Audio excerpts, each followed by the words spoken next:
kami ingin merilis bahwa kemarin hari Jumat tanggal bertepatan dengan Hari Anti Korupsi Sedunia, teman-teman di PISU sudah menetapkan tersangka.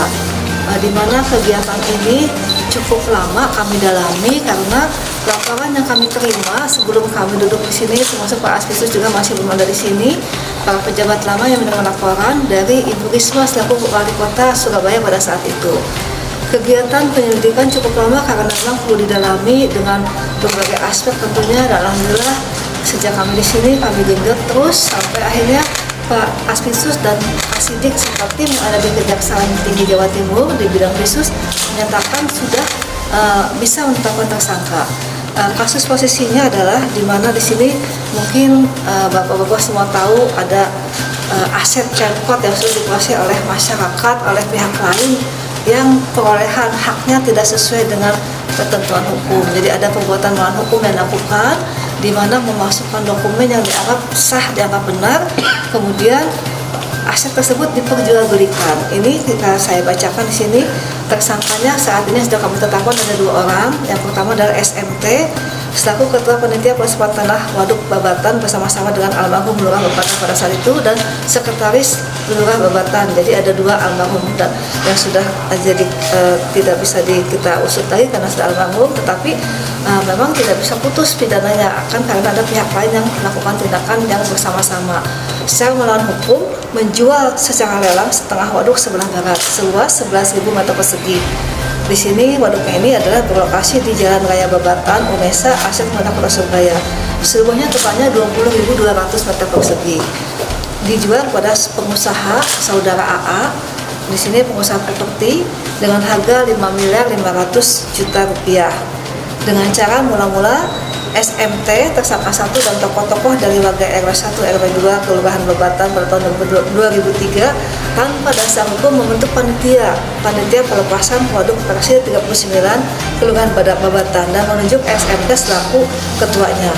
Selaku ketua kemudian bekerja sama dengan almarhum Lurah Babatan dan almarhum Sekretaris Kelurahan Babatan membuat surat-surat keterangan tanah yang isinya tidak benar atau palsu, antara lain menggunakan atau mencatut nama orang-orang yang sesungguhnya bukan pemilik atau yang berhak, seolah-olah sebagai pemilik yang berhak atas setengah waduk dari sebelah barat seluas 10.100 meter persegi, yang kemudian digunakan untuk membuat akta perjanjian bahwa di sini ada ikatan jual beli dan surat kuasa di kantor notaris PLT antara nama orang yang tersebut adalah sebagai penjual dengan pembelinya. Uang hasil penjualan itu dibagi-bagikan, yaitu pada tahun 2003 ya, ada Lurah Babatan almarhum sebesar 275 juta rupiah, Sekretaris Lurah Babatan almarhum 40 juta rupiah, SMT sendiri 40 juta rupiah, dan masing-masing ketua RT menerima 10 juta rupiah, warga per kepala menerima 2,5 juta.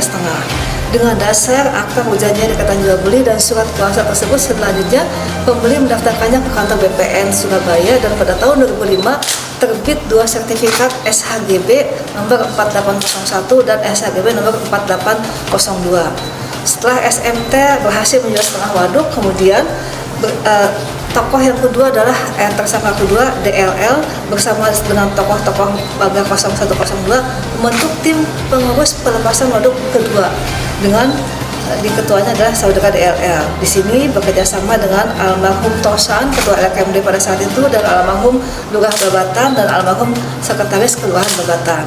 Membuat dan menggunakan surat-surat yang aslinya tidak benar atau palsu yang pada pokoknya menerangkan bahwa setengah waduk yang sisanya tadi 10.100 meter persegi dulunya merupakan hasil urunan warga RW 01 dan RW 02 untuk tempat merupakan hasil ini untuk tempat minum hewan ternak. Jadi untuk bisa melaksanakan kegiatan di sini dulunya adalah katanya untuk mengairi sawah dan untuk hewan ternak. Kemudian karena tidak dibutuhkan lagi untuk tempat minum hewan ternak dan sawah-sawah warga di sekitarnya sudah menjual bahan dan sudah tidak ada lagi, maka dijuallah lahan tersebut kepada pemilik perumahan. Di sini tentu DLL meminta kepada Pemkot Surabaya agar tersebut dikembalikan pada warga.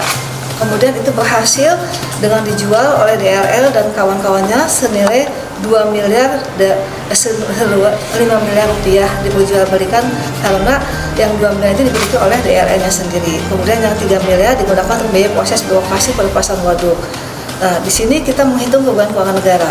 Teman-teman dari penyidik, Pak Asusus dan jajarannya menemukan bahwa kalau kita lihat tahun 2003, di situ angkanya dari real hasil penjualan 505.000 rupiah per meter persegi dikalikan dengan luas waduk 21.812 meter persegi, maka asumsi kerugian negara saat itu adalah 11 miliar 15 juta 60 ribu rupiah.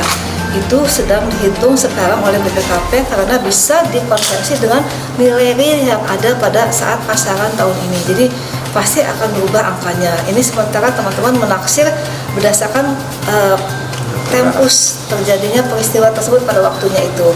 Sementara nanti BPK bisa menghitung berdasarkan hasil apa yang dikemukakan.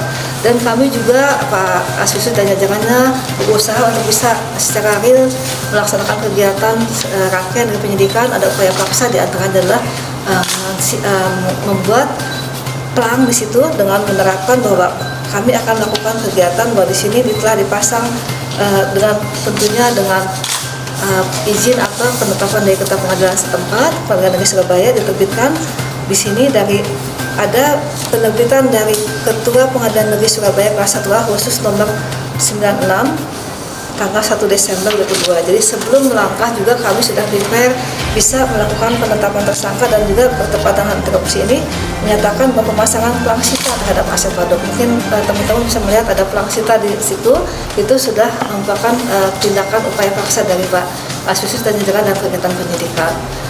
Di sini mungkin bisa ada pertanyaan dari teman-teman, silakan. Ada kemungkinan tersangka lain? Pasti ada, karena tidak hanya 2 orang ini. Yang almarhum kan sudah tidak bisa kita ungkap, tetapi untuk yang membeli dan juga masyarakat yang terlibat atau apapun nanti kita masih pendalaman. Jadi yang jelas kami sudah berusaha keras selama Ibu Risma melaporkan tahun 2020 ya, sudah 2 tahun ini bahwa kita bisa, alhamdulillah bisa kita ungkap, ini bisa kita nyatakan memang real, bisa kita buktikan. Termasuk yang menerima aliran dana itu. Itu bisa kita minta keterangan nanti. Ini belum sampai, kita tokoh-tokohnya dulu yang betul-betul menyebabkan hilangnya hak dari Pemkot. Karena Pemkot kan kehilangan aset sudah luar biasa, sudah banyak. Ini kami sedang melaksanakan kegiatan yang tahap pertama yang diinginkan untuk bisa dikembalikan. Gitu. Status pengusaha? Untuk status pengusahanya gimana? Nanti kita lihat bagaimana, kan ada apa namanya, dalam peristiwa ini ada sesuatu yang melawan hukum yang terjadi, sementara pasti ada persetujuan apa belum sampai ke sana. Kita dalami dulu yang pelaku pembuatan utamanya sendiri. Dan kami juga di sini mungkin teman-teman pernah mendengar ada upaya dari mereka untuk bisa melakukan upaya, kan namanya ini mafia tanah ya, ini kalau masuk dalam kategori mafia tanah, melakukan kegiatan dengan memanfaatkan kekosongan hukum atau menggunakan aturan instrumen perdata. Di sini mereka juga sudah melakukan gugatan pada pemerintah kota dan dimenangkan oleh pengadilan, dan mereka melakukan eksekusi terhadap lahan tersebut, sehingga mereka betul-betul memiliki itu. Secara formil bisa dibuktikan di data dianggap benar oleh pengadilan, tapi kami membuktikan secara material. Nanti kita lihat secara material bisa kita buktikan bahwa perbuatan melawan hukum betul-betul terjadi sehingga aset atau waduk milik Pemkot bisa hilang. Itu kan luar biasa, teman-teman penyidik bisa mencoba mengorek, akhirnya bisa secara material bisa kita buktikan nanti di pengadilan. Kalau untuk terakhir, untuk mempertegas lagi statusnya lahannya ini status quo atau gimana? Sekarang belum tahap baru di penetapan tersangka. Status quo dari lahan. Status quo dari lahan. Ya. Oh, ya, di dalam penetapan sudah disita. Sudah penetapan Sudah disita. Sudah disita. Untuk inisial SG dan S ini apa, Bu?